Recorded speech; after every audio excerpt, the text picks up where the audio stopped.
Assalamualaikum warahmatullahi wabarakatuh. Perkenalkan, nama saya Syifa Aulia Madini.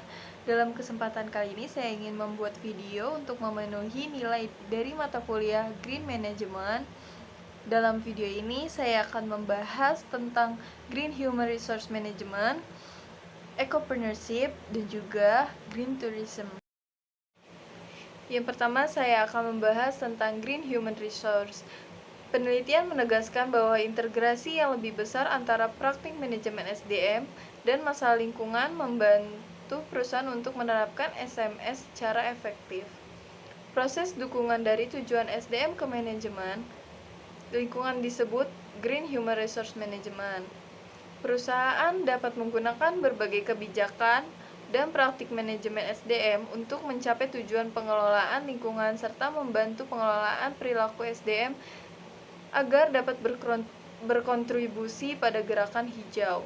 Green Human Resource Management sendiri mengacu pada semua aktivitas yang terlibat dalam pengembangan, implementasi, dan pemeliharaan sistem yang berkelanjutan yang bertujuan untuk membuat karyawan organisasi menjadi hijau.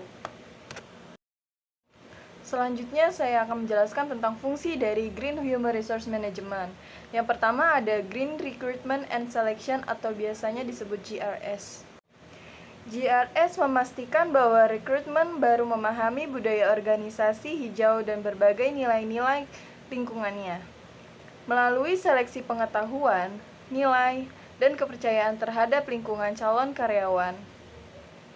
Dalam fase analisis pekerjaan, deskripsi pekerjaan, serta spesifikasi pekerjaan harus mengklarifikasi dan menekankan pada aspek lingkungan, pencapaian hijau, dan menjelaskan apa yang diharapkan dari karyawan hijau di masa depan.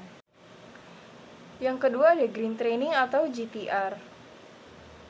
GTR merupakan salah satu metode utama dari Green Human Resource Management dalam mengembangkan dukungan untuk inisiatif kelestarian lingkungan.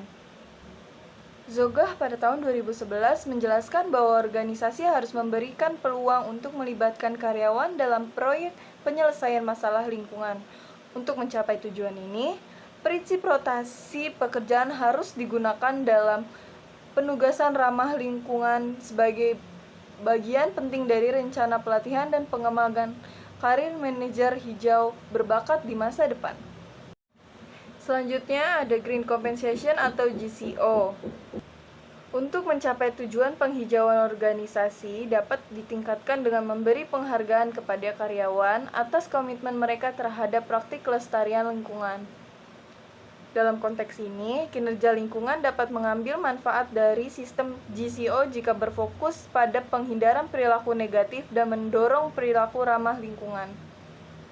Untuk mencapai hal tersebut, sistem penghargaan harus dirancang untuk mencerminkan komitmen manajemen terhadap kinerja lingkungan dengan memperkuat dan memotivasi perilaku pro-lingkungan karyawan. Fungsi selanjutnya ada Green Performance Appraisal. Penilaian kinerja hijau mengacu pada penilaian dan pencatatan kinerja lingkungan karyawan sepanjang karir mereka di perusahaan dan memberikan umpan balik tentang kinerja karyawan untuk mencegah sikap yang tidak diinginkan untuk memperkuat perilaku teladan. Selanjutnya ada Green Reward and Compensation. Dalam hal ini ada banyak jenis praktik penghargaan untuk memperoleh keterampilan hijau. Hadiah bisa dalam bentuk imbalan manajemen lingkungan berbasis moneter seperti bonus, uang tunai, dan lain-lainnya. Selanjutnya ada imbalan berbasis non-moneter seperti cuti atau hadiah. Lalu ada penghargaan manajemen lingkungan berbasis pengakuan, misalnya penghargaan, makan malam, publisitas, dan yang lainnya. Dan yang terakhir ada penghargaan manajemen lingkungan yang positif, misalnya ada umpan balik. Materi selanjutnya saya akan menjelaskan tentang ecopreneurship. Di dalam ecopreneurship terdapat entrepreneurship. Entrepreneur atau wirausahawan adalah individu yang memahami peluang bisnis baru dan berani mengambil resiko yang diperlukan untuk mengubah ide-ide menjadi kenyataan. Kewirausahaan muncul ketika individu giat mengidentifikasi masalah yang belum terpecahkan, atau kebutuhan atau keinginan yang tidak terpenuhi, yang kemudian mereka usahakan untuk memenuhinya.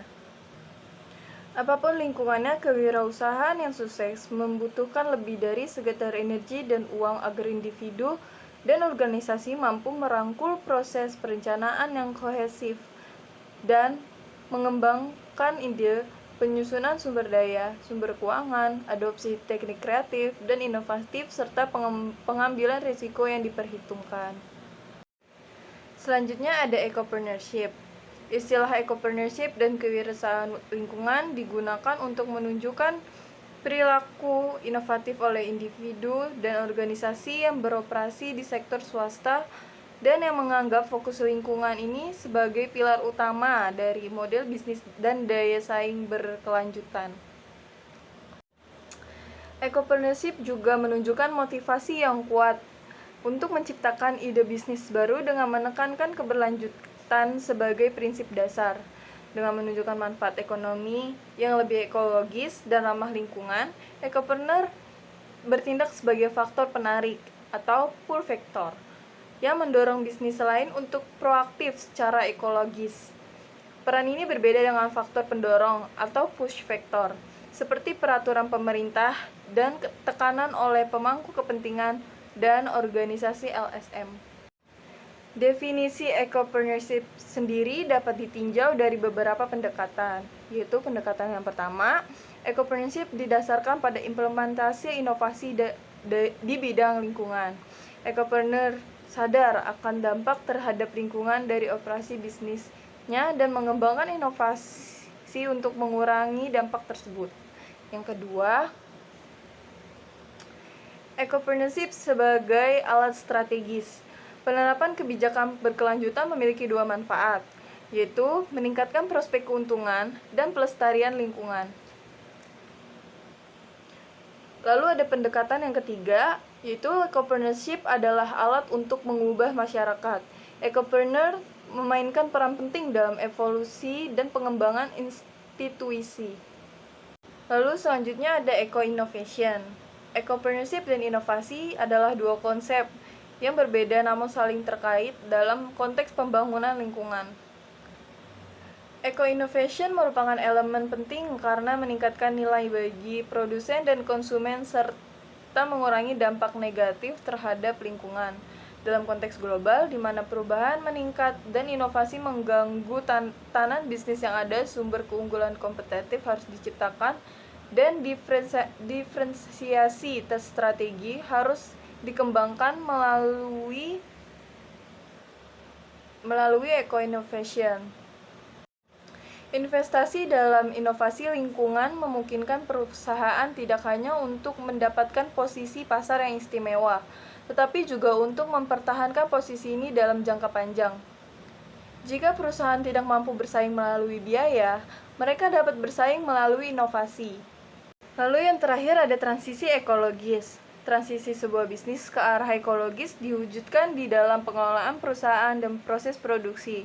Dalam hal ini, terdapat tiga istilah yang kemudian menjadi elemen penting dalam transisi ekologis sebuah bisnis, yaitu produk ekologis atau sustainable, fair trade, dan konsumsi produk lokal. Meskipun ketiga elemen ini terkait erat dan tidak dipromosikan melalui saluran distribusi konvensional, mereka memiliki perbedaan tertentu. Secara umum, konsumen yang mencari produk ekologis memenuhi kaidah dari fair trade atau produk lokal menunjukkan kesediaannya untuk bergeser ke arah model produksi dan konsumsi yang lebih berkelanjutan. Dalam banyak kasus, hal tersebut sering diwujudkan ke dalam bentuk aktivisme konsumen yang identik dengan merangkul nilai-nilai tertentu untuk melawan dampak negatif dari aspek lingkungan dan keadilan sosial. Materi selanjutnya saya akan membahas tentang ekoturism. Selama 60 tahun terakhir, industri pariwisata telah mengalami perubahan, inovasi, dan perkembangan. Peningkatan pendapatan luar negeri tingkat pendapatan dalam negeri dan lapangan kerja yang lebih tinggi, serta pendapatan sektor publik yang lebih besar telah menjadi kekuatan menarik yang mengkatalisasi pemerintah untuk mengembangkan tujuan baru dalam industri pariwisata. Sayangnya, pendekatan pertumbuhan sering dipahami sebagai keuntungan finansial jangka pendek tanpa memperhatikan implikasi lingkungan atau sosial budaya dalam jangka panjang. Oleh karena itu, terdapat paradoks dalam pariwisata, yaitu keuntungan ekonomi dengan mengorbankan alam dan identitas lokal dan budaya tradisional. Masalah tersebut terangkum dalam kajian pariwisata yang spesifik, yaitu ekoturism, yang mengedepankan etika dalam menjalankan industri pariwisata. Di dalam ekoturism terdapat etika dalam pariwisata. Pertimbangan etis dalam pariwisata adalah berpotensi untuk menyebabkan kritik, sekaligus sangat penting untuk memahaminya. Hal ini menyebabkan banyak pemangku kepentingan mungkin ingin menghindari konflik kepentingan. Masalah etika bagaimanapun semakin menjadi fokus di banyak disiplin akademis dan banyak diterapkan secara praktek, dan pariwisata tidak terkecuali. Dalam bidang yang luas dan beragam seperti pariwisata, etika merupakan atau seharusnya merupakan bagian integral dari aspek-aspeknya. Namun, paradigma dominan dalam pengembangan dan teori pariwisata tidak mengakui etika dan nilai-nilai. Paradigma dominan dalam kajian pariwisata bersifat positivistik yang menunjang tinggi mitos objektivitas. Hal ini tentunya perlu diubah karena dampak negatif dari aktivitas pariwisata menjadi semakin ketara dan masyarakat semakin menyadari bahwa pariwisata tidak bisa lepas dari etika. Dalam hal ini, pembahasan mengenai etika dalam pariwisata fokus pada dampak pengembangan industri pariwisata kepada komunitas host. Alasannya adalah seringkali pembangunan industri pariwisata dengan paradigma ekonomi semata tidak berpihak pada komunitas lokal dari suatu destinasi wisata. Selanjutnya ada etika dan ekoturism. Ekoturism merupakan jenis pariwisata yang menonjolkan isu-isu etika yang berfokus pada aspek lingkungan. Dalam ekoturism, kelestarian lingkungan merupakan faktor utama untuk menunjang keseluruhan kehidupan di sekitarnya termasuk manusia. Posisi etika dalam ekoturism adalah nilai-nilai yang dianut dan diformulasikan untuk penduduk lokal atau komunitas penghuni sebuah destinasi wisata dalam menjaga keterhubungan dengan alam. Nilai etika inilah yang menjadi perhatian para wisatawan untuk datang ke suatu destinasi, di mana etika tersebut masih dijaga, dilaksanakan, dan dilindungi sampai saat ini. Namun, seiring dengan perkembangan industri pariwisata, etika yang menjadi fokus ekoturism pun mengalami tantangan, karena tidak semua wisatawan ingin berkunjung ke suatu destinasi hanya untuk menghargai dan mempelajari suatu ekosistem. Akibatnya, ada dugaan bahwa tidak semua wisatawan ekoturism beretika dan berpotensi memberikan dampak negatif dari ekosistem yang dilindungi. Selanjutnya ada precautionary principle. Precautionary principle atau prinsip kehati-hatian atau kewaspadaan merupakan sebuah konsep dalam bingkai budaya untuk mengenali gejala perubahan pemahaman sosial tentang peran yang tepat dari ilmu pengetahuan, manajemen, ekonomi, etika, politik, dan hukum dalam perlindungan lingkungan proaktif. Dalam hal ini, tindakan pencegahan telah diperluas untuk mencakup 6 konsep dasar, termasuk yang pertama, ada antisipasi preventif. Yang kedua, ada menjaga ruang ekologis. Yang ketiga, ada adopsi sistem pengendalian yang relatif murah. Yang keempat, ada penugasan pelestarian lingkungan serta pembuktian tanggung jawab bagi mereka yang mengusulkan perubahan. Yang kelima, mempromosikan hak dasar lingkungan alam. Dan yang terakhir, membayar utang ekologis masa lalu atau ganti rugi kerusakan. Selanjutnya ada tourism dan precaution. Pariwisata secara konsisten terbukti berdampak pada kualitas udara dan air, mengikis tanah, menciptakan polusi suara, memperluas area untuk bangunan berbahan beton, meningkatkan jaringan transportasi, mengganggu perilaku spesies dalam berbagai cara, dan mengganggu komunitas manusia secara sosial, politik, dan ekonomi.